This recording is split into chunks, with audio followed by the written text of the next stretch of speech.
When Hiccup found Toothless after shooting down the Night Fury the night before, he was scared, vulnerable, and distrusting. This is what makes Hiccup's ability to forge a bond with Toothless and eventually convert all the Vikings of Berk to become dragon riders so much more impressive than any feat in the How to Train Your Dragon franchise. But what if Toothless acted differently during that fateful encounter? In today's video, we'll explore one of the darkest How to Train Your Dragon fan theories: what if Toothless killed Hiccup?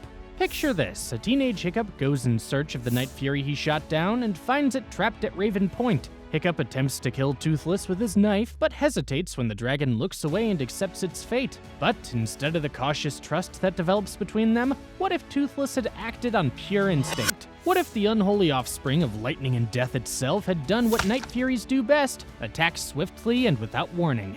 In this timeline, Hiccup chooses to set Toothless free, but instead of suspicion, he's met with a white-hot plasma blast that instantly puts an end to the young Viking. Now, I know what you're thinking, this story already looks incredibly dark, but buckle in because things are only gonna get worse from here on out. Initially, no one notices that Hiccup is gone, but Gobber starts to worry when the child disappears for over 2 days. After speaking to Stoic, the Vikings put together a search party to find the chief's son and venture out into the forest to find Hiccup. When search parties eventually find Hiccup's remains near a scorch mark, it only confirms what every Viking already believed: dragons are killers, and peace is impossible. The impact this has on Stoic's mental state is unimaginable. He lost his wife to dragons, and now they had to take his son as well. Thoughts of revenge occupy his mind and cloud his judgment, driving Stoic to be even more brutal than before. But even if you set Stoic aside, the rest of Berk never evolves without Hiccup's influence. The Dragon Training Academy continues exactly as designed and produces dragon killers, not dragon riders. Gobber keeps teaching the old ways while Astrid becomes the star warrior she was meant to be. The teens graduate as traditional Vikings without ever recognizing their potential as dragon riders. But Hiccup's death doesn't change anything of the key antagonists in the franchise. The Red Death is still out there, still demanding tribute. The dragon raids continue indefinitely because Hiccup never discovers the Queen's Nest, and the endless war continues because no one realizes that the dragons are being forced to steal food. Stoic remains trapped in the old ways, and without Hiccup to challenge his thinking, he doubles down on the dragon fighting traditions. For the villagers of Berk, life becomes a grim cycle of raids, rebuilding, and revenge. Without the prosperity that comes from dragon partnership, Berk remains a struggling village that is constantly under siege. Think about all the smaller changes too. Fishlegs never becomes a dragon expert because he remains obsessed with dragon killing techniques instead of dragon biology. The twins never develop their partnership with Barf and Belch, and Snotlout never learns humility through caring for Hookfang.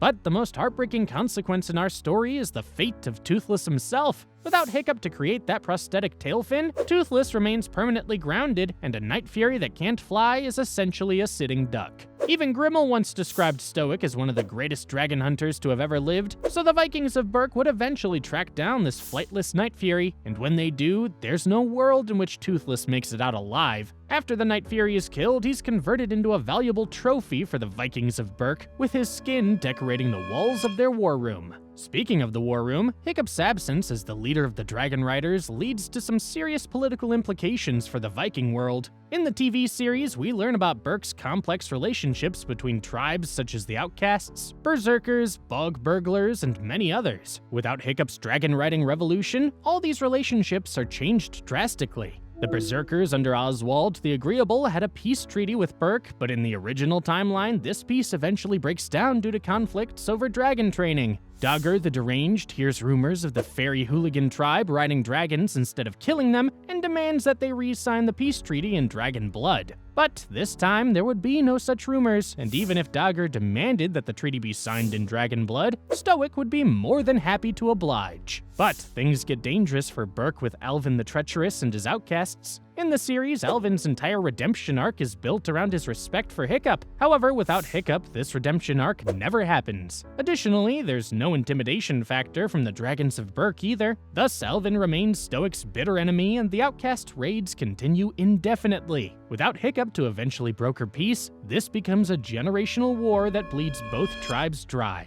Stoic and Alvin are locked in an endless cycle of revenge that only ends when one of them dies. In Race to the Edge, we meet the dragon hunters led by the Grimborn brothers. These aren't just casual dragon killers either, since they're both running a massive industrial operation, capturing and selling dragons across the archipelago. Without the dragon riders to oppose them, the dragon hunters operate with complete impunity. Remember, Vigo was a brilliant strategic mind, and only someone like Hiccup could have taken him down. In this timeline, the Grimborn brothers focus entirely on expansion and efficiency, while the Dragon Eye remains a tool for exploitation rather than conservation.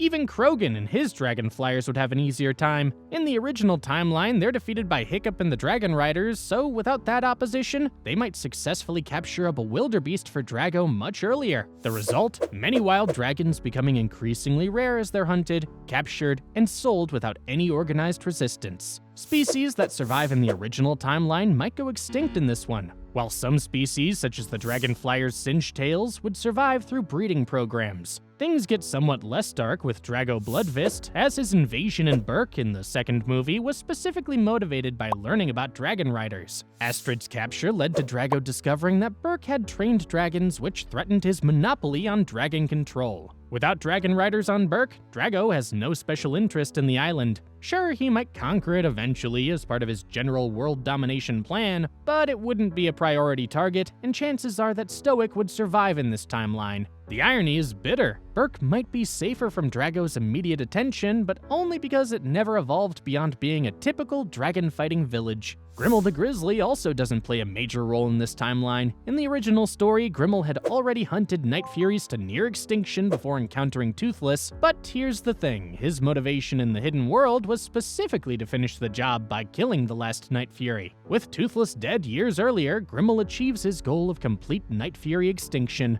But the real question is, does he stop there? Well, Grimmel might continue hunting and enslaving dragons, but it's unlikely that he'll be worse than any of the other dragon hunters out there. Now, while we've been distracted by the villains, we've forgotten about one critical character in the franchise, Valka.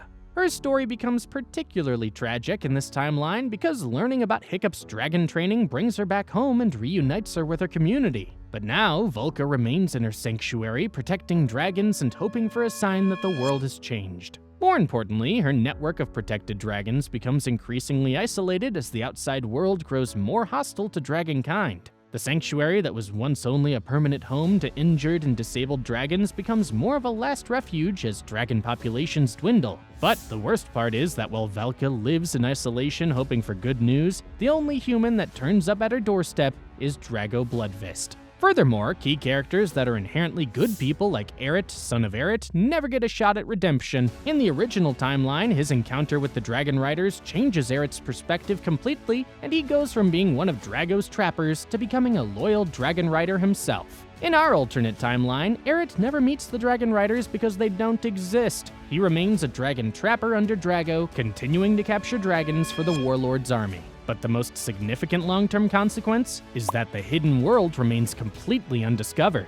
In the original timeline, Hiccup and Toothless's journey lead them to discover this dragon paradise. Without Hiccup to undertake the mission, no human ever learns of the hidden world's existence, and if no one knows it exists, that means dragons will never be taken there either. All the knowledge about alpha dragons, about dragon social hierarchies, about the ancient connection between humans and dragons, it all remains lost. This is both for good and bad for dragons. The ones that were lucky enough to remain in the hidden world continue to be safe from human interference. However, they also remain forever separated from the surface world, and the potential for mutual understanding and cooperation is lost permanently. The most significant impact of this is that of the events of Dragon the Nine Realms will never take place in our alternate timeline. This story is set 1300 years after the Hidden World, showing a future where dragons and humans rediscover each other, but this entire premise depends on the foundation Hiccup built, and chances are that the Cullerson family won't be around without him either. There's no legend of dragon riders to inspire future generations, and no stories of cooperation to guide them. And that wraps up our story on what would happen if Toothless killed Hiccup. Do you think this darker storyline is better than the original? If so, subscribe to our channel so you never miss another How to Train Your Dragon deep dive.